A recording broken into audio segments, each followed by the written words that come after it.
Boa tarde a todos. Sejamos agradecidos pelo muito que recebemos em favor de nossas necessidades físicas e espirituais. Vibremos em favor da humanidade terrena, dos povos em conflitos, chefes de nações, postos de assistência, da espiritualidade e do plano físico, trabalhadores e assistidos, as famílias, os doentes, os esquecidos. Pai nosso que estais nos céus, santificado seja o vosso nome. Venha a nós o vosso reino. Seja feita a vossa vontade, assim na terra como nos céus. O pão nosso de cada dia nos dai hoje. Perdoai nossas dívidas, assim como perdoamos nossos devedores. Não nos deixeis cair em tentações, e livrai-nos, Senhor, de todo o mal, que assim seja. Iniciaremos nossa palestra com a leitura de um trecho do Evangelho segundo o Espiritismo por Allan Kardec. Capítulo 16, Servir a Deus e a Mamon, Instruções dos Espíritos, a Verdadeira Propriedade. Pascal, Genebra, 1860, item 9. O homem não possui como seu senão aquilo que pode levar deste mundo. O que ele encontra ao chegar e o que deixa ao partir, goza durante a sua permanência na terra. Mas desde que é forçado a deixá-los, é claro que só tem o usufruto, e não a posse real. O que é então que ele possui?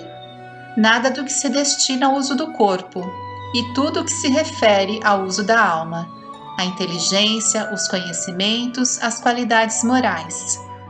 Eis o que ele traz e leva consigo, o que ninguém tem o poder de tirar-lhe, e o que ainda mais lhe servirá no outro mundo do que neste. Dele depende estar mais rico ao partir do que ao chegar neste mundo, porque a sua posição futura depende do que ele houver adquirido no bem.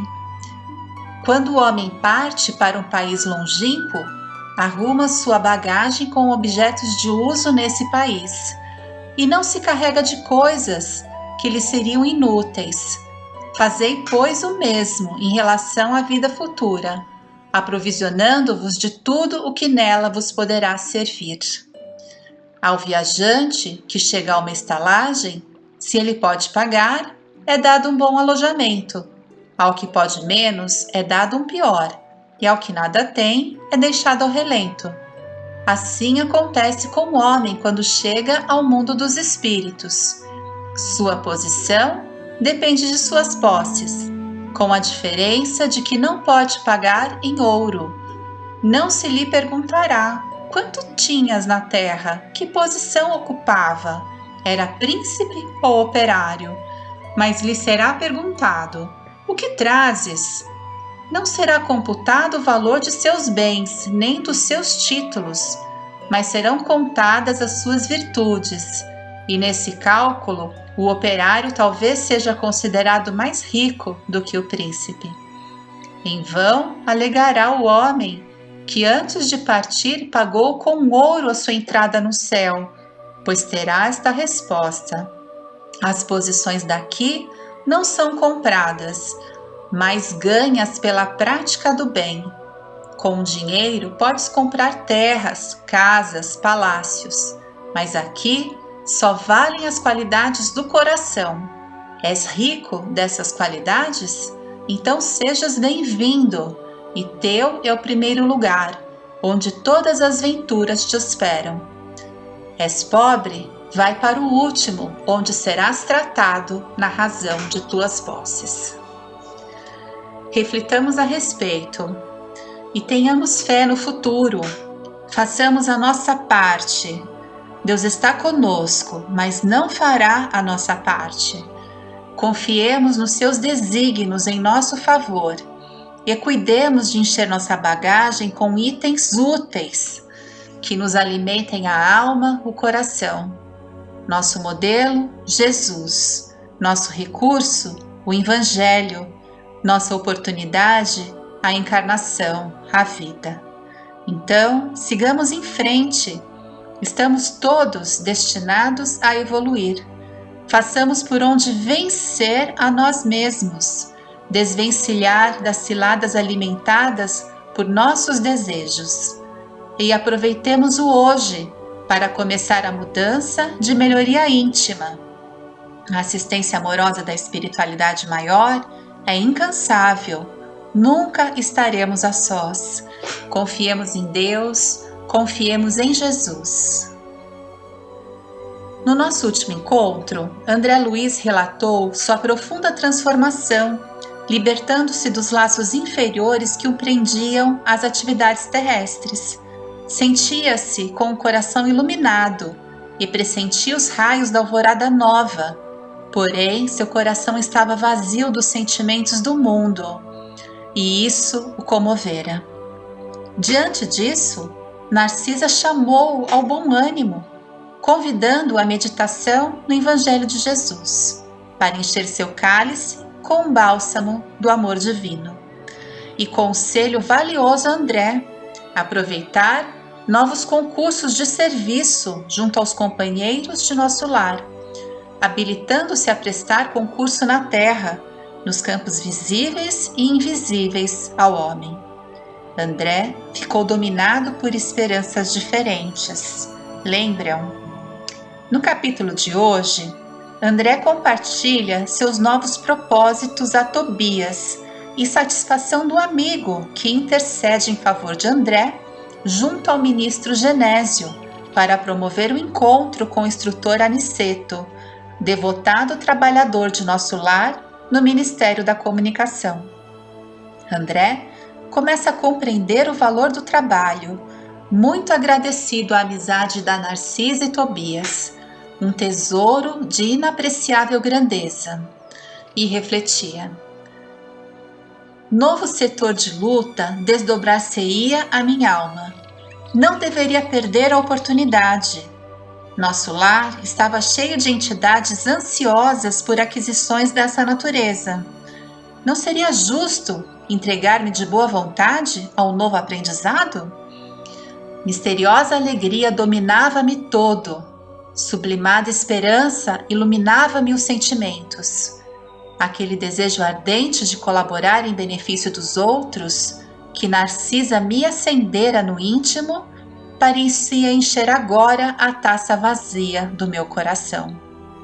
Trabalharia sim, conheceria a satisfação dos cooperadores anônimos da felicidade alheia, procuraria prodigiosa luz da fraternidade através do serviço às criaturas. À noite, Tobias comunicou a André o consentimento do ministro Genésio e, emocionadíssimo, seguiu para a residência do Aniceto, que se ligaria fundamente à sua vida espiritual. Aniceto recebeu André e Tobias com extrema gentileza. Aparentava a ele a calma refletida do homem que chegou à idade madura sem fantasias da mocidade inexperiente. Revelava o otimismo sadio do coração cheio de ideais sacrossantos, embora lhe transparecesse muita energia no rosto. Muito sereno, recebeu todas as alegações de Tobias em favor de André, e depois de examinar André com atenção, Aniceto aduziu: não há o que embargar, meu prezado Tobias. No entanto, é preciso reconhecer que a solução depende do candidato. Sabe você que estamos aqui na instituição do homem novo. André está pronto e disposto, adiantou Tobias. E fixando o olhar penetrante em André, Aniceto advertiu: nosso serviço é variado e rigoroso. O Departamento de Trabalho, afeto à nossa responsabilidade, aceita somente cooperadores interessados na descoberta da felicidade de servir. Comprometemo-nos mutuamente a calar toda espécie de reclamação. Ninguém exige expressão nominal nas obras úteis realizadas, e todos respondem por qualquer erro cometido. Achamo-nos aqui num concurso de extinção das velhas vaidades pessoais trazidas do mundo carnal. Dentro do mecanismo hierárquico de nossas obrigações, interessamo-nos tão somente pelo bem divino. Consideramos que toda possibilidade construtiva vem de nosso Pai, e esta convicção nos auxilia a esquecer as exigências descabidas de nossa personalidade inferior. Identificando André surpreendido, Aniceto esboçou gesto significativo e continuou. Nos trabalhos de emergência, destinados à preparação de colaboradores ativos, há intensa atividade de instrução necessária a servidores que cooperarão em socorros urgentes na terra. Em nosso lar, a ação que nos compete é desdobrada de maneira coletiva, mas nos dias de aplicação na crosta terrestre, não me faço seguido de todos. Naturalmente, não se negará ao servidor o ensejo de aquisição de conhecimentos outros, que transcendem a paisagem de realizações que lhes cabem. Mas tais manifestações devem constar do quadro de esforços espontâneos, no tempo vasto que cada qual ofere para o descanso e entretenimento.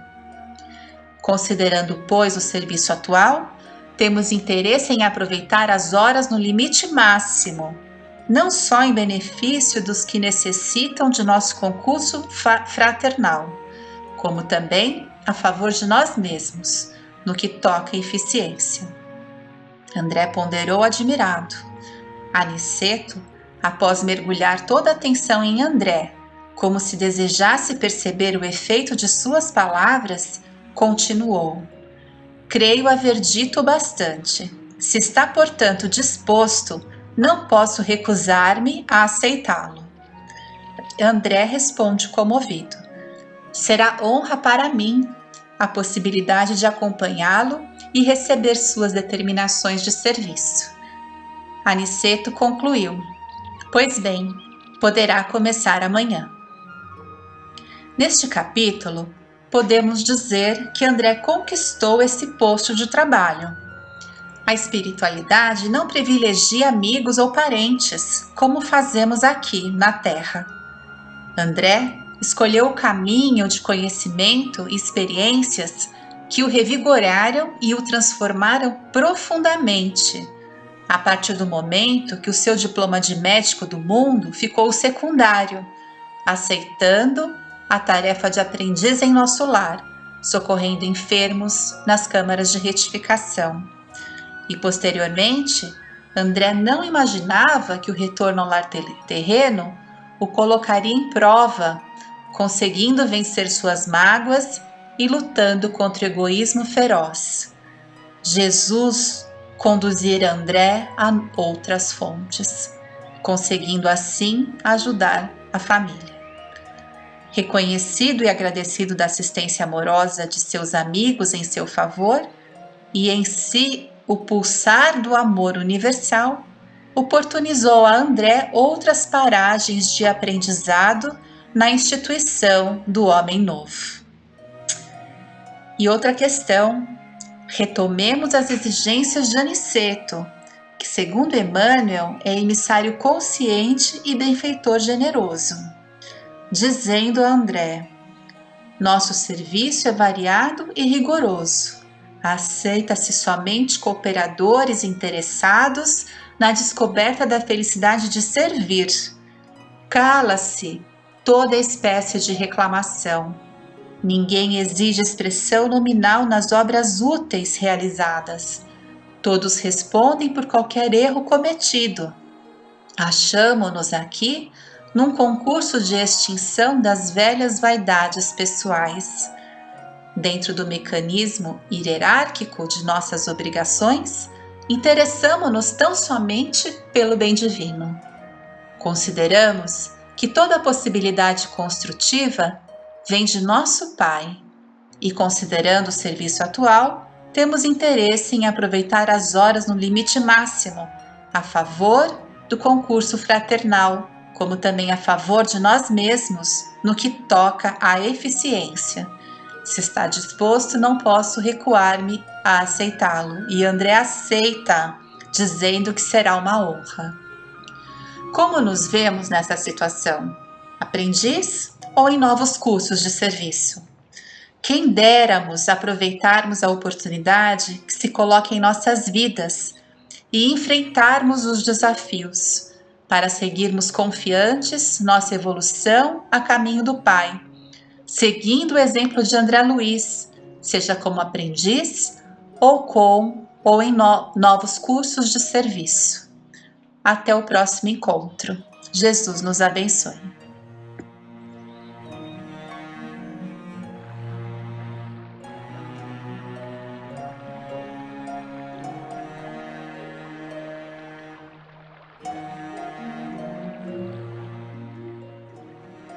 Boa tarde a todos.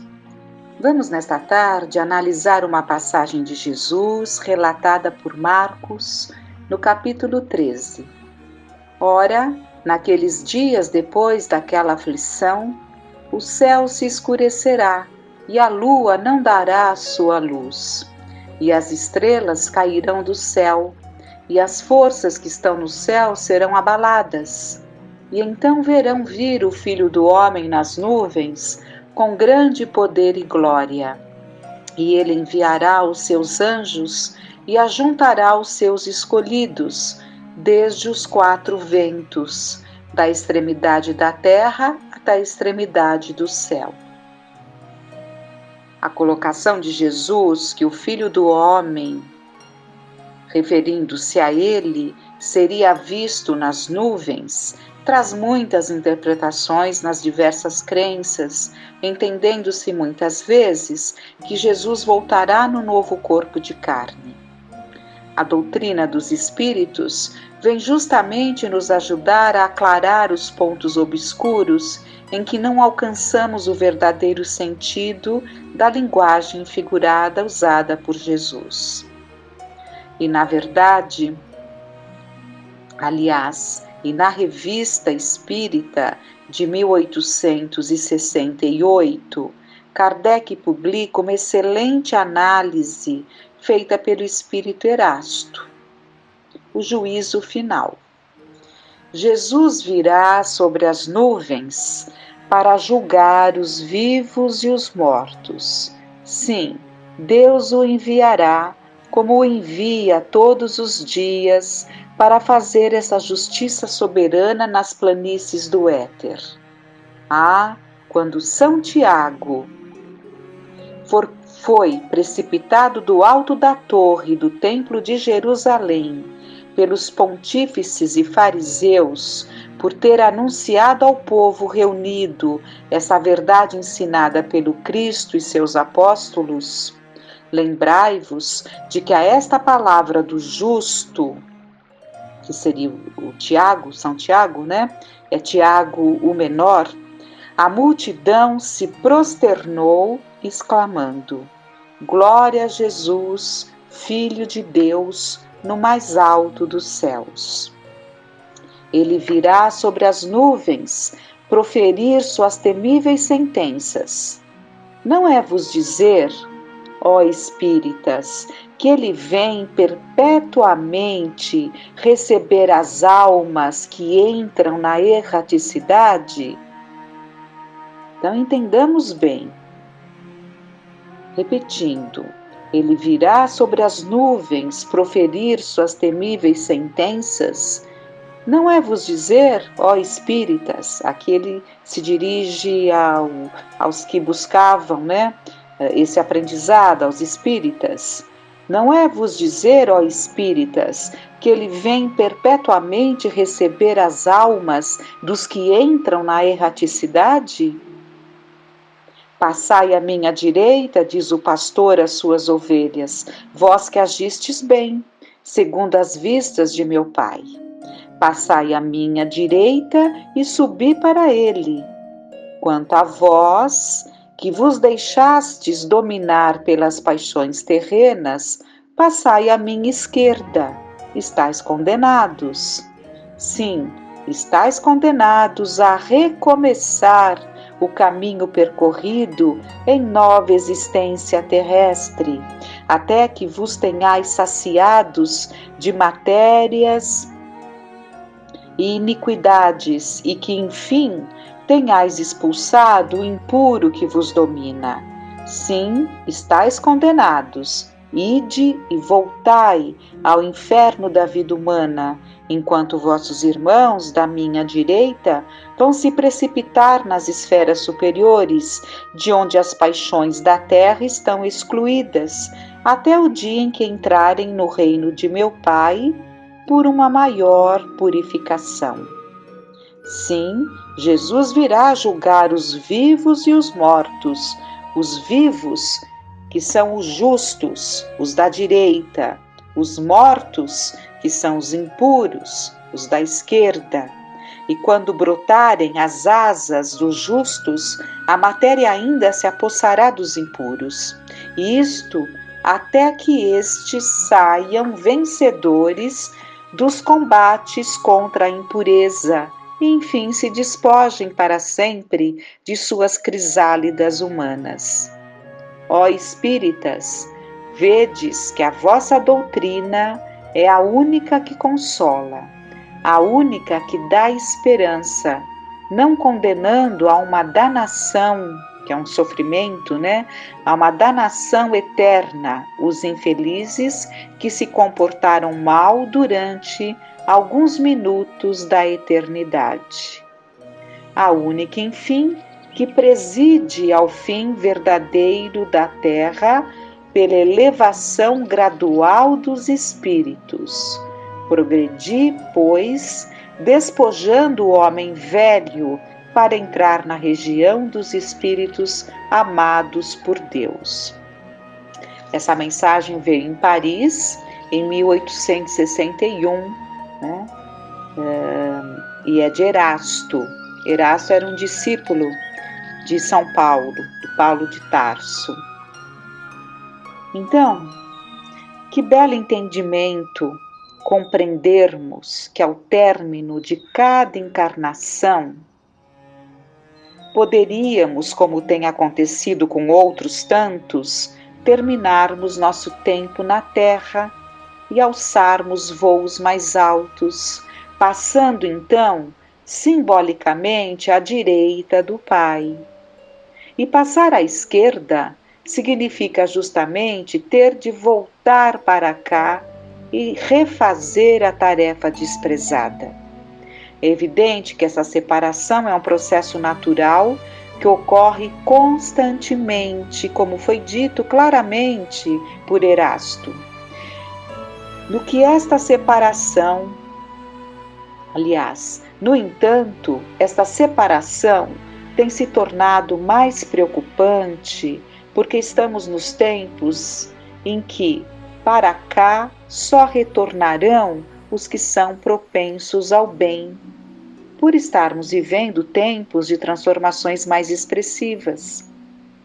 Muitas vezes não damos atenção e o valor devidos ao fato de estarmos encarnados, não considerando nem o enorme número de espíritos que estão aguardando a oportunidade de encarnar. E nós que sabemos que, além das nossas próprias fraquezas, abrimos campo para influências que colaboram com o nosso descompromisso, com o que verdadeiramente importa, quantas vezes com os descaminhos, em arrastamentos em que nos deixamos levar. Vamos ver um exemplo trazido pelo irmão X no livro Cartas e Crônicas, em que ele nos relata a experiência de um amigo que ele encontrou no plano espiritual. E ele chama Obsessão Pacífica. Quando reencontrei o meu amigo Custódio Saquarema na vida espiritual, depois da efusão afetiva de companheiros separados desde muito, a conversa se dirigiu naturalmente para comentários em torno da nova situação. Sabia Custódio, pertencente à família espírita, e de certo nesta condição, teria ele retirado o máximo de vantagens da existência que vinha de largar. Então, o irmão X, sabendo que ele era de uma família espírita, imaginando que ele tivesse tirado um grande proveito da oportunidade que ele teve enquanto encarnado, ele se interessou em perguntar a esse amigo, quando ele o reencontrou no plano espiritual, para buscar ali um aprendizado, né, através do depoimento que ele daria, com o objetivo de nos trazer, né, porque o irmão X tem, assim como André Luiz e outros, tem essa tarefa em mente de nos trazer o aprendizado, né, como jornalistas, né, ali do plano espiritual, mas nos trazendo ali aprendizados verdadeiramente. E ele continua: pensando nisso, arrisquei uma pergunta na expectativa de sabê-lo com excelente bagagem para o ingresso em instâncias superiores. Saquarema, contudo, sorriu de modo vago e informou com a fina autocrítica que eu lhe conhecia no mundo. Ora, meu caro, você não avalia o que seja uma obsessão disfarçada, sem qualquer mostra exterior. A Terra me devolveu para cá na velha base do ganhou, mas não leva. Ajuntei muita consideração e muito dinheiro. No entanto, retorno muito mais pobre do que quando parti no rumo da reencarnação. Percebendo que não me dispunha a interrompê-lo, continuou: você não ignora que renasci num lar espírita, mas como sucede à maioria dos reencarnados, trazia comigo, jungidos ao meu clima psíquico, alguns sócios de vícios e extravagâncias do passado, que sem o veículo da carne se valiam de mim para se vincularem às sensações do plano terrestre, qual se eu fora uma vaca habilitada a cooperar na alimentação e condução de pequena família. Nós sabemos que é isso mesmo que se dá, né? Nesses processos, nessas obsessões ocultas, que normalmente se caracterizam por processos de vampirização, em que determinados espíritos aos quais nós atraímos acabam participando conosco ali de determinados arrastamentos e nos insuflando, nos incentivando a nos mantermos dentro desse campo exagerado nas sensações, nos desequilíbrios. E foi o que aconteceu com esse amigo. E ele continua: creia que de minha parte havia retomado a charrua física, levando excelente programa de trabalho. Então prestemos atenção nisso, levando excelente programa de trabalho, que, se atendido, me asseguraria precioso avanço para as vanguardas da luz. Entretanto, meus vampirizadores ardilosos e inteligentes agiam à socapa, sem que eu, nem de leve, lhes pressentisse a influência. E sabe como?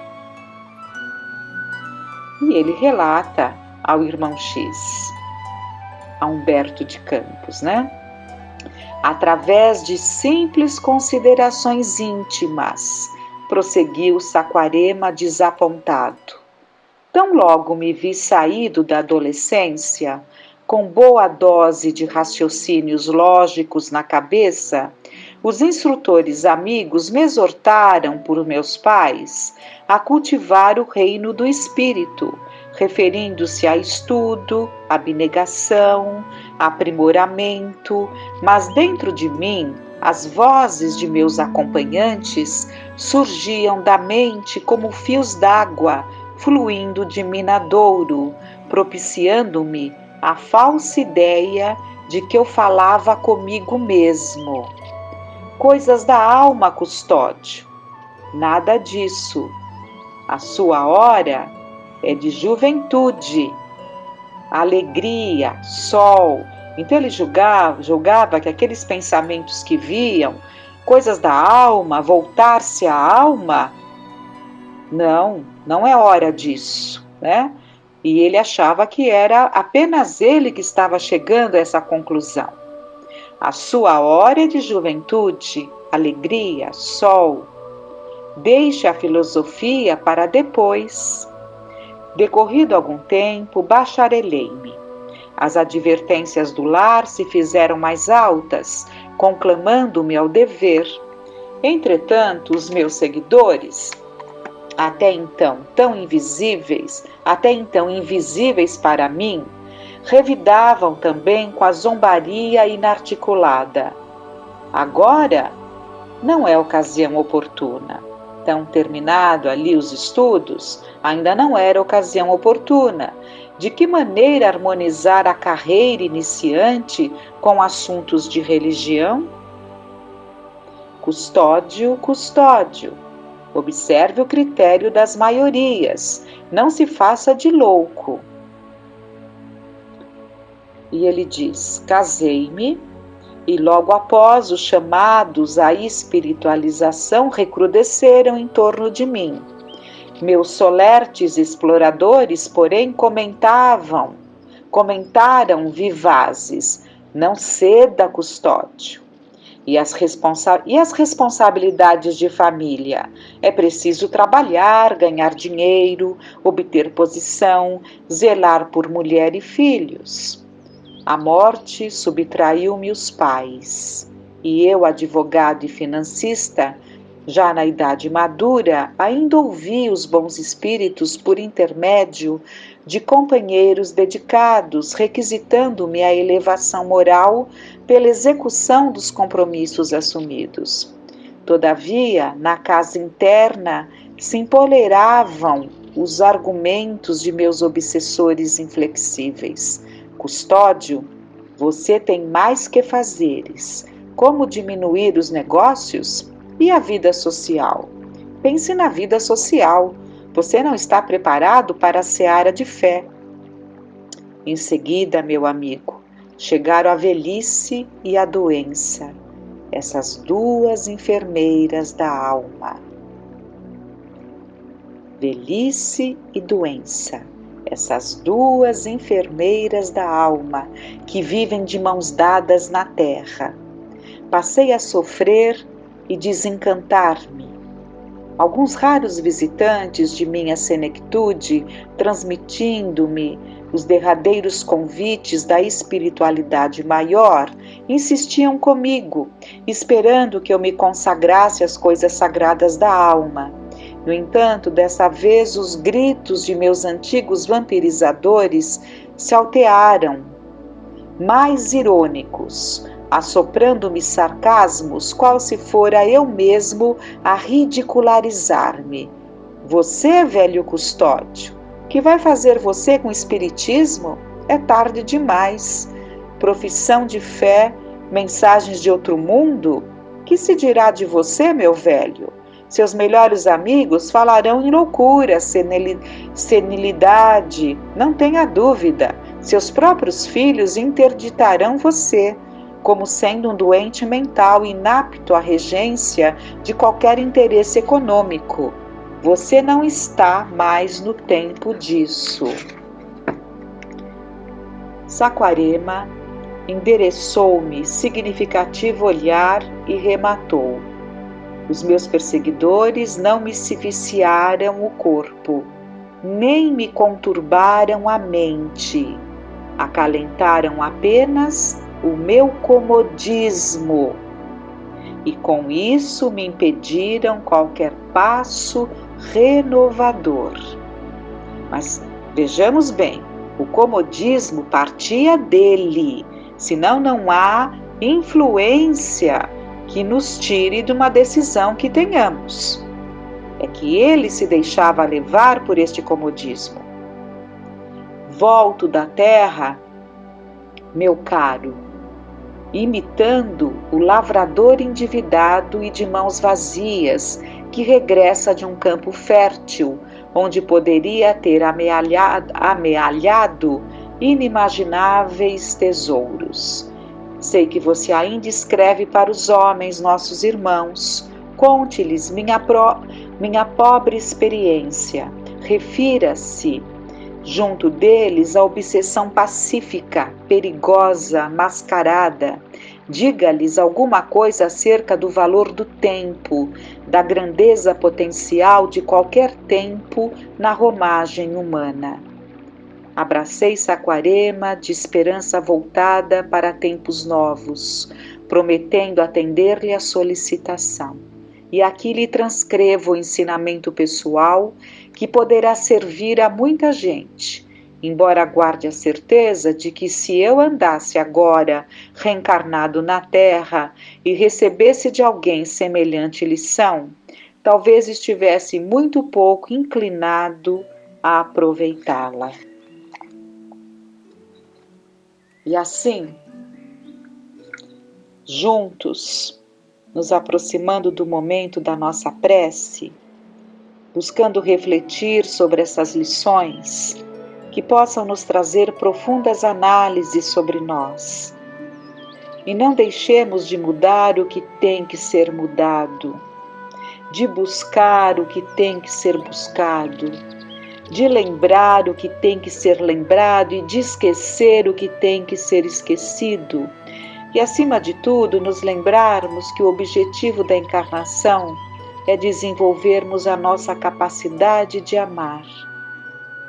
Ajuda-nos, então, Pai de bondade infinita, a sermos mais fortes, mais comprometidos, mais perseverantes, e que nossos corações se encham de esperanças e confiança.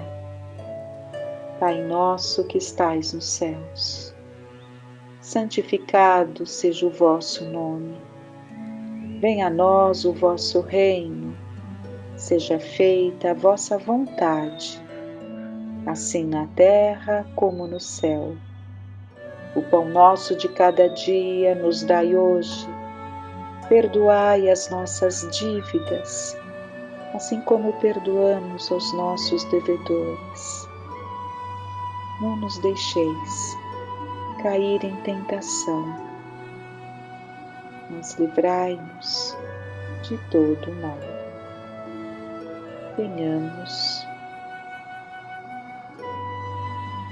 que fiquemos em paz e tenhamos momentos de muita paz em nosso coração.